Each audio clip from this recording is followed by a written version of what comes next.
Pai do Senhor a todos, meus irmãos. Espero que todos estejam bem. Nós terminamos o estudo do livro de Mateus e nesse momento nós iniciaremos o estudo do Evangelho de Marcos. Marcos, que foi o primeiro livro, né? É considerado o livro mais antigo que tem dentre os evangelhos. E algumas coisas que a gente que vai ser bem interessante de a gente observar é que Marcos ele fala de forma muito resumida.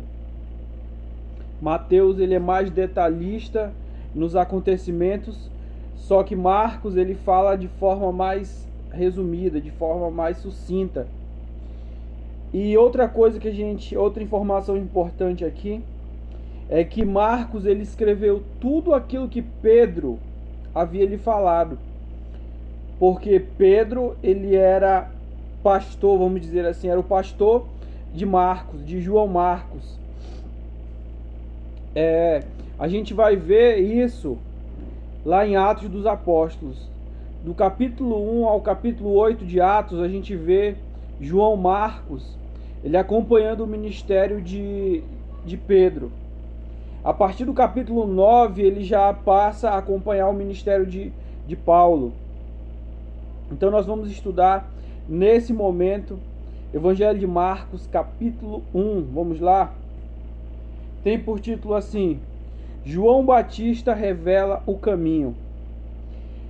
Princípio do Evangelho de Jesus Cristo, o Filho de Deus, conforme está escrito no livro do profeta Isaías: Eis que eu envio o meu mensageiro adiante de ti, a fim de preparar o teu caminho, voz do que clama no deserto.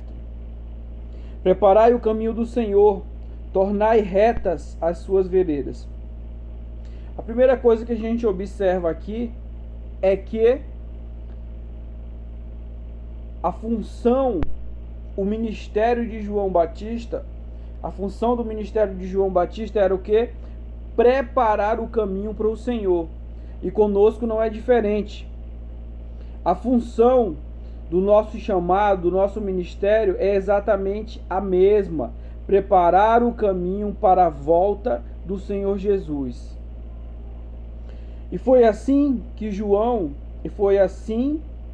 chegou João, batizando no deserto e pregando um batismo de arrependimento para perdão dos pecados. Por qual motivo João ele pregava? A mensagem de João era arrependimento. Porque o arrependimento ele faz parte dos rudimentos da doutrina de Cristo. O arrependimento ele é um dos princípios do rudimento da doutrina de Cristo. Vinham encontrar-se com ele pessoas de toda a região da Judéia e todo o povo de Jerusalém, e eram batizados por ele no Rio Jordão, confessando seus pecados. Agora a gente vê que a história ela começa a ficar pesada um pouco. Irmãos, eu acredito que muitos de nós não conseguiríamos ser ovelha de João Batista. Muitos de nós não conseguiríamos ser batizados por João Batista. Por quê? Olha como é que ocorria o batismo. Eles iam até João e eles confessavam seus pecados diante de uma multidão. Vamos dizer aqui, né? Vamos encenar aqui. Eu sou João Batista e vem a pessoa e eu vai batizar pelo quê?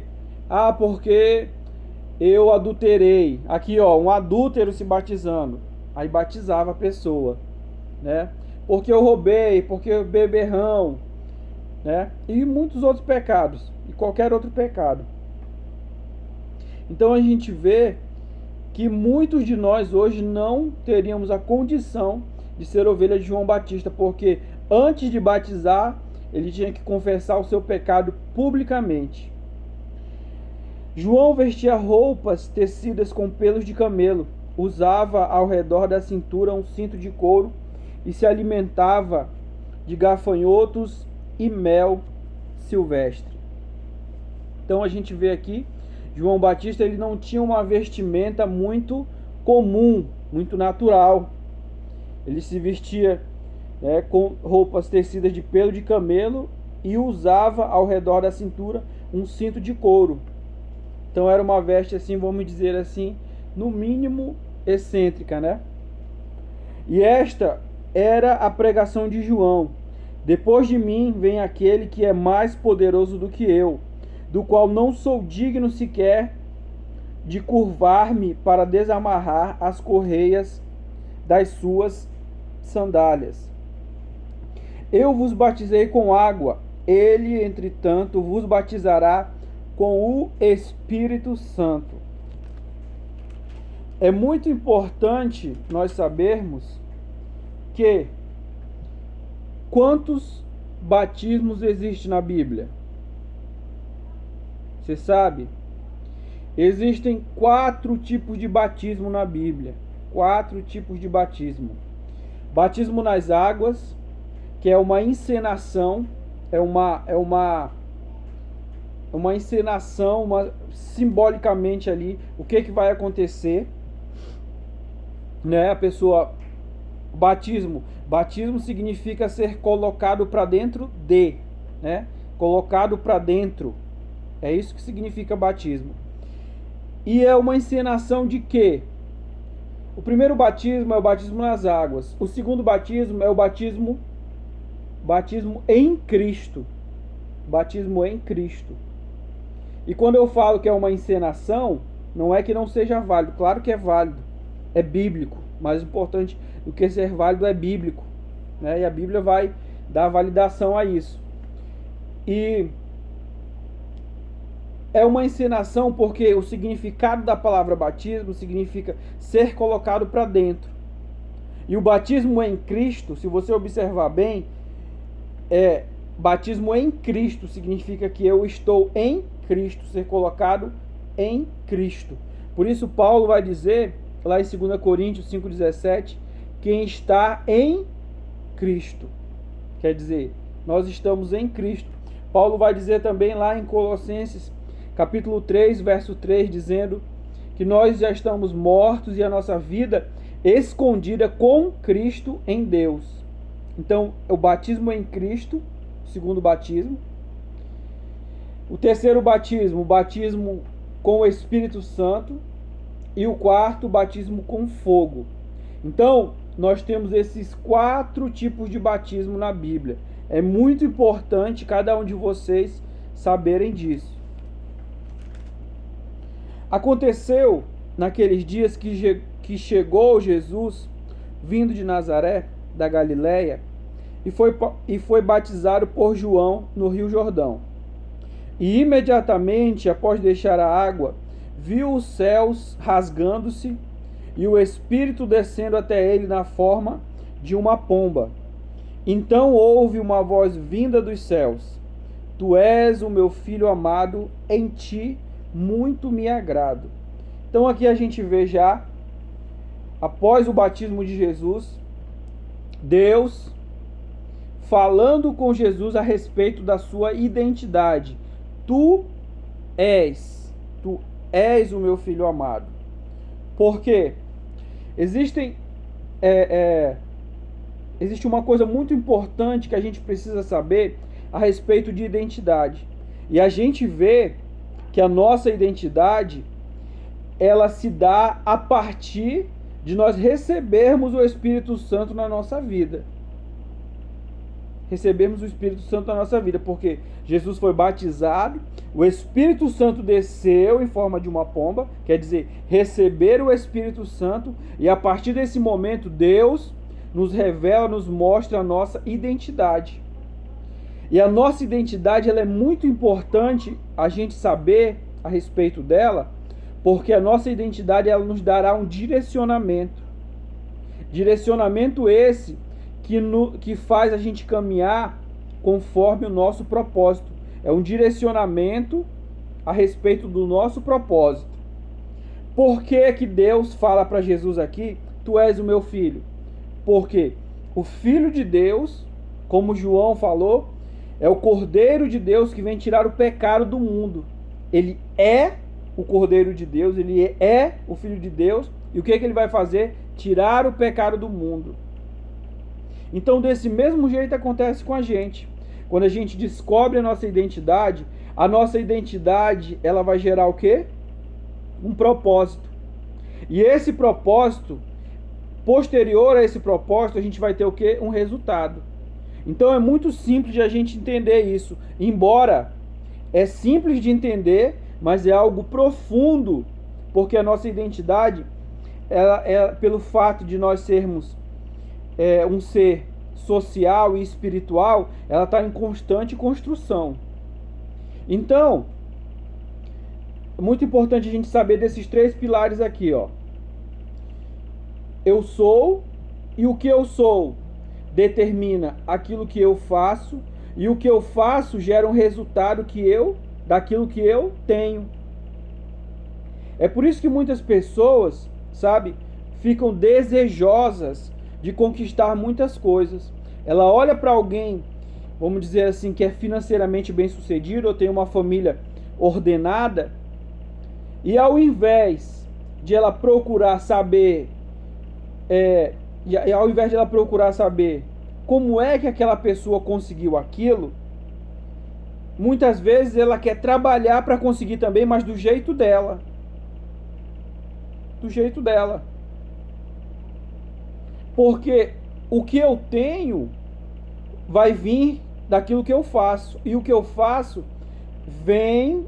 E o que eu faço, ele vem daquilo que eu sou. Eu sou, eu faço e eu tenho. Então o que você quer para a sua vida? Aquilo que você quer para a sua vida, muitas vezes, eu quero um casamento abençoado.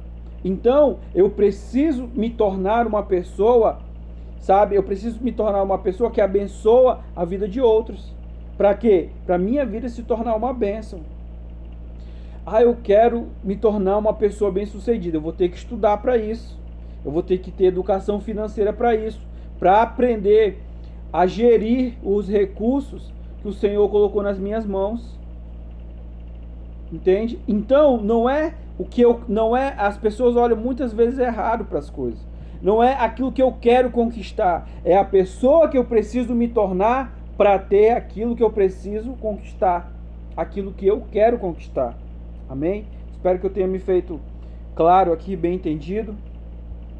Eu sei que eu ampliei um pouco o assunto, né? Mas é muito importante a gente entender a respeito disso. Logo em seguida, o Espírito o dirigiu para o deserto. Ali esteve por 40 dias, sendo tentado por Satanás. Viveu entre as feras selvagens e os anjos o serviram. Então olha que interessante. Logo em seguida, que ele recebeu a sua identidade, a revelação da sua identidade, o que acontece? O Espírito do Senhor o dirige ao deserto. O que a gente entende aqui? Que muitas vezes Deus, ou nem sempre, melhor dizendo, nem sempre, Deus vai nos conduzir a um lugar agradável. Deus nem sempre nos conduzirá a um lugar agradável. Você vê aqui o exemplo de Jesus. Você vê também o exemplo do apóstolo Paulo lá em Atos 20, capítulo 20, versos 22 e 23, que ele diz: ligado pelo Espírito, eu vou para Jerusalém sem saber o que me aguarda, a não ser prisões e tribulações. E o Espírito de Deus conduziu Jesus ao deserto para quê? Para ele ir participar de alguma festa? Para ele ir participar de um churrasco? Não. Colocou ele ali, dirigiu ele para lá, para o deserto, para ele ser tentado por Satanás. Quer dizer, para ele passar por essa primeira prova. Então a gente precisa ficar atento a isso. Que muitas vezes não é o diabo agindo, não, é Deus. É o próprio Deus nos direcionando, muitas vezes a um ambiente de trabalho conturbado, muitas vezes a um ambiente, sabe, acadêmico na faculdade, acadêmico conturbado. A gente fala, nossa, eu estou nesse lugar, esse local de trabalho aqui, eu vou te falar uma coisa, é difícil, é conturbado, as pessoas, sabe, não tem respeito, não tem união. E muitas vezes Deus te coloca lá, porque com um propósito, para que você venha ser um instrumento dele ali naquele lugar. Então você precisa ter essa visão espiritual, você precisa ter esse entendimento. E depois que João foi levado à prisão, Jesus partiu para a Galiléia, pregando a todos as boas novas de Deus. Verso 15: cumpriu-se o tempo e está chegando o reino de Deus. Arrependei-vos e crede no Evangelho. Olha a mensagem do Senhor. Cumpriu-se o tempo, está chegando o reino de Deus. Arrependam-se e creia no Evangelho. Isso aqui, irmãos, muito embora seja uma mensagem básica, muito embora seja uma mensagem, como eu falei anteriormente, é uma mensagem de princípio de caminhada, mas é uma mensagem necessária para nós todos os dias. Nos arrependermos e crer no Evangelho do Senhor. Caminhando pela praia do mar da Galiléia, viu Jesus a Simão e seu irmão André, lançando suas redes ao mar. Pois eram pescadores. Então dirigiu-se a eles Jesus, dizendo: vinde em minha companhia, e eu vos tornarei pescadores de pessoas. Naquele mesmo momento, eles abandonaram suas redes e seguiram Jesus. O que eu acho muito bonito aqui nessa passagem é a prontidão. É a prontidão de atender o chamado do Senhor. O que a gente aprende aqui é que nós precisamos estar prontos a atender o chamado do Senhor. Nós precisamos estar todos os dias prontos para atender aquilo que o Senhor nos manda fazer. Todos os dias nós precisamos estar prontos. Andando um pouco mais adiante, Jesus avistou Tiago, filho de Zebedeu, e seu irmão João. Eles estavam num barco consertando as redes.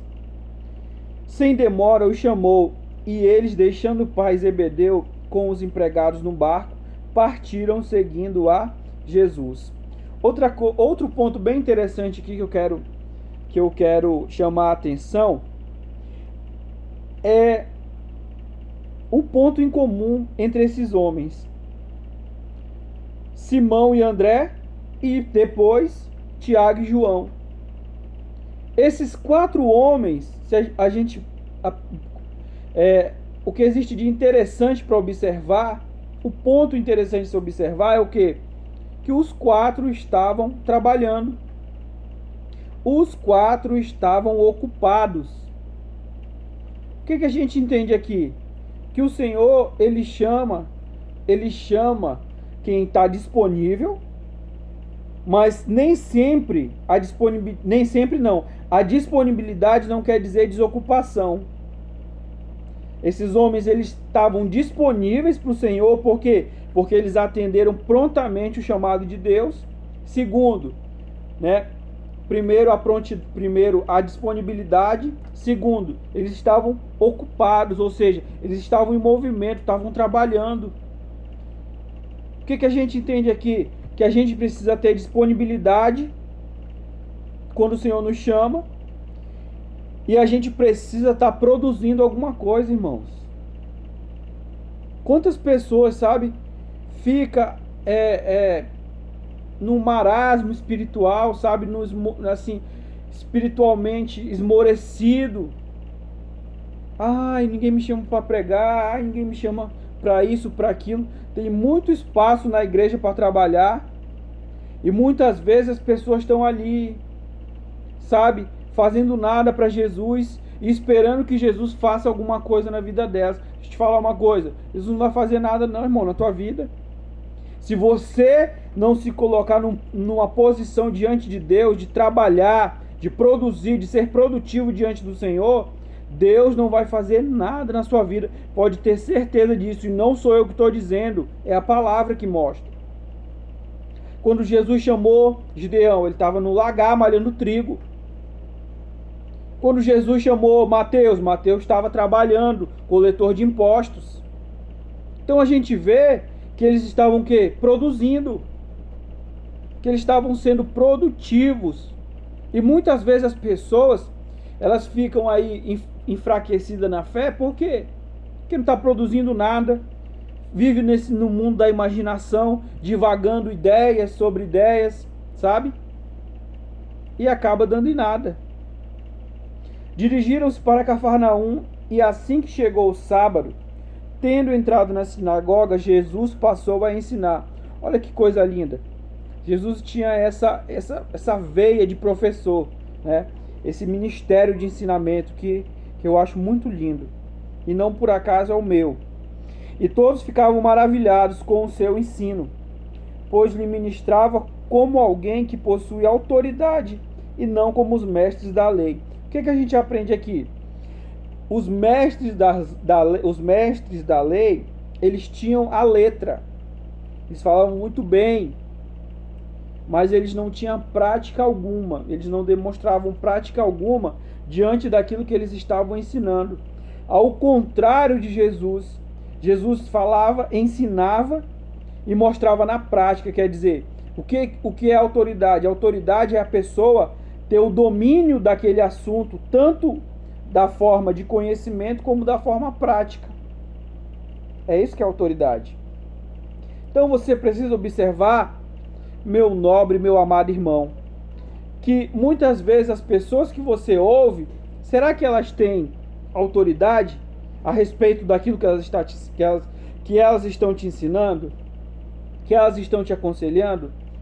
Será que ela tem o domínio desse assunto e ela tem a prática desse assunto? Porque muitas vezes você vê pessoas que falam muito bem, pessoas que têm uma retórica muito boa, mas na prática é nada. Na prática não tem nada. Experiência não tem nada. Tem muito, como diz a história, tem muito gogó, fala demais, sabe? Mas naquele exato momento, levantou-se na sinagoga um homem possuído de um espírito imundo que vociferava: o que queres de nós, Jesus Nazareno? Viestes para nossa destruição? Conheço a ti, sei que tu és o Santo de Deus. Então aqui a gente já vê aqui, os demônios dando um testemunho a respeito da santidade do nosso Senhor. Os demônios dando testemunho, fazendo aquela propaganda a respeito da santidade do Senhor Jesus. Verso 25: mas Jesus o repreendeu severamente: fica quieto e sai dele. Então o espírito imundo, sacudindo aquele homem violentamente e gritando com poderosa voz, saiu dele. Todos ficaram atônitos e assustados. Perguntavam uns aos outros: o que é isto? Novo ensinamento? E vejam quanta autoridade aos espíritos imundos ele dá ordem e eles prontamente lhe obedecem. Assim, rapidamente as notícias sobre a sua pessoa se espalharam em várias direções e por toda a região da Galileia. Então aqui a gente vê que o povo, a surpresa, né, o impacto que causou o ensinamento e a autoridade do Senhor naquele povo. E rapidamente ali a fama, a notícia se espalhou daquilo que Jesus estava fazendo. E assim que saíram da sinagoga, dirigiram-se para a casa de Simão e André, juntamente com Tiago e João. A sogra de Simão estava deitada com muita febre, e logo falaram com Jesus a respeito dela. Então, aproximando-se, ele a tomou pela mão e a levantou. A febre imediatamente a deixou e ela se pôs a servi-los. O que é que o Senhor fala conosco nesse momento? Que o Senhor, que eu não sei o que é, qual é essa enfermidade, sabe, qual é o problema, qual é a questão que você está passando, que está acontecendo agora nesse momento na tua vida. Mas a palavra que o Espírito do Senhor ele fala para a gente nesse momento é que ele nos tomará pela mão e ele entrará com providência. No entanto, a gente precisa também ter uma atitude posterior a isso, que é a atitude de servi-lo. Você se compromete a servir ao Senhor? Assim que ele resolver essa questão, assim que ele resolver esse problema, assim que ele curar essa enfermidade, você se compromete com o Senhor de servi-lo? Se você se compromete, amém. E creia que ele está entrando com providência nesse momento, que ele está movendo as mãos nesse momento sobre a tua causa. Ao final da tarde, logo após o pôr do sol, o povo levou até Jesus todos os que estavam passando mal e os dominados por demônios. E assim a cidade inteira se aglomerou à porta da casa. Jesus curou a muitos de várias enfermidades, bem como expulsou diversos demônios. Entretanto, não permitia que os demônios falassem, pois eles sabiam quem era ele. Por que é que Jesus não queria que os demônios falassem? Porque ia causar um alvoroço mais rápido ainda. Porque a gente vai lembrar bem, recordar bem aqui nesse momento, que quando Jesus ele falou para os sacerdotes que ele era o Filho de Deus, o que eles fizeram? Eles rasgaram as vestes. Rasgaram as vestes em forma de dizendo o quê? É blasfêmia, está blasfemando. Então, se ele desse oportunidade para os demônios falar, quer dizer, ele ia ter menos espaço, o ministério dele ia ter menos espaço. Porque, se eu me lembro bem, me recordo bem, no final do ministério de Jesus, parece que o último ano do ministério de Jesus, ele não entrava mais nas sinagogas, porque os fariseus, os saduceus, eles não permitiam que Jesus entrasse mais para ensinar. Então, isso aqui é um raciocínio bem simples de fazer, né? Então, se ele desse espaço para os demônios falar, os demônios iam atrapalhar a obra que ele vinha fazer. Quer dizer, os demônios não, as pessoas, os religiosos, os fariseus, os saduceus, né? Eles iam tramar de forma mais rápida um jeito de parar Jesus. Não que eles pudessem, né? Não que eles tivessem capacidade. Mas Jesus ele veio com a mensagem de mudança, de transformação, de libertação, de salvação. E ele veio com a mensagem, a principal, que é através do amor. De madrugada, em meio à escuridão, Jesus levantou-se, saiu da casa e retirou-se para um lugar deserto, onde ficou orando. O que a gente aprende aqui? Que a gente precisa ter os nossos momentos de oração com o Senhor. Que a gente precisa ter os nossos momentos de intimidade com o Senhor. Simão e seus amigos saíram para procurá-lo. Então, quando o acharam, informaram: todos estão te procurando. Jesus os instruiu: vamos seguir para outros lugares, as aldeias vizinhas, a fim de que eu pregue ali também, pois foi para isso que vim. E aconteceu que ele percorreu toda a Galiléia, pregando nas sinagogas e expelindo os demônios. Certo leproso aproximou-se de Jesus eu estou lendo um pouquinho com dificuldade, irmãos, por causa da luz, ela reflete aqui, e às vezes por isso que eu apresento uma certa dificuldade em ler, amém? Vamos lá. Certo leproso aproxima-se de Jesus e suplica-lhe de joelhos: se for da tua vontade, tens o poder de purificar-me. Movido de grande compaixão, Jesus estendeu a mão e, tocando nele, exclamou: eu quero ser purificado. Então o que a gente vê aqui? A postura desse homem de suplicar ao Senhor de joelhos. Muito diferente, uma postura totalmente oposta à de muitos cristãos.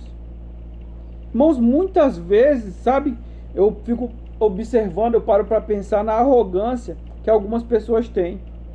Muitas vezes porque vai para a igreja, porque devolve dízimo, porque, sabe, tá em todo culto, está presente, Aí cria uma postura de arrogância, assim, não, todo dia eu estou na igreja, nunca falto culto, devolvo meu dízimo, leio a Bíblia, faço jejum, sabe? E Jesus não está fazendo o que eu quero.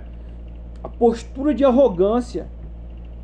Deixa eu te falar uma coisa. Quando você diz, eu não falto um culto, eu leio a Bíblia, eu oro, eu faço jejum, eu estou sempre fazendo as coisas de Deus. O que Deus olha e pensa? Isso é performance, irmão. Isso é performance. E Deus, ele não está interessado na nossa performance. Ele não está interessado se a gente não falta culto. Ele não está interessado se a gente lê 10 capítulos por dia. Ele não está interessado nisso. Ele está interessado num coração que seja inclinado às coisas dele, que se deleite na sua presença. É isso que ele está interessado. E esse homem aqui, ele veio suplicando. O que é isso? Adoração. Ele veio adorando o Senhor e dizendo: purifica-me, Senhor. Se o Senhor quiser, eu vou ser purificado. E Jesus disse o quê? Eu quero ser purificado. Ser purificado. Então a gente aprende que nós precisamos ter uma postura de adoração e não ficarmos preocupados com a nossa performance, com o nosso desempenho, diante do Senhor. No mesmo instante, toda a doença desapareceu da pele daquele homem e ele foi purificado. Em seguida, Jesus se despede dele com forte recomendação: atenta, não digas nada a ninguém, contudo, vai, mostra-te ao sacerdote e oferece pela tua purificação os sacrifícios que Moisés prescreveu para que sirvam de testemunho. Contudo, assim que o homem saiu, começou a proclamar o que acontecera e a divulgar ainda muitas coisas, de modo que Jesus não mais conseguiria entrar publicamente numa cidade. Mas via-se obrigado a ficar de fora, em lugares desabitados. Mesmo assim, pessoas de todas as partes iam ter com ele. O que a gente vê aqui? Um homem fofoqueiro. Um cara que era leproso, que foi curado, mas ele era fofoqueiro, irmão. E Jesus, ele diz: olha, não fala pra ninguém. Presta atenção, não fala pra ninguém isso que eu fiz. Por quê? Porque, meus irmãos, para receber o milagre, qualquer pessoa pode receber. Agora, para ser testemunha do Senhor Jesus, a gente precisa do Espírito Santo. Nós precisamos do Espírito de Deus para sermos testemunha do Senhor Jesus.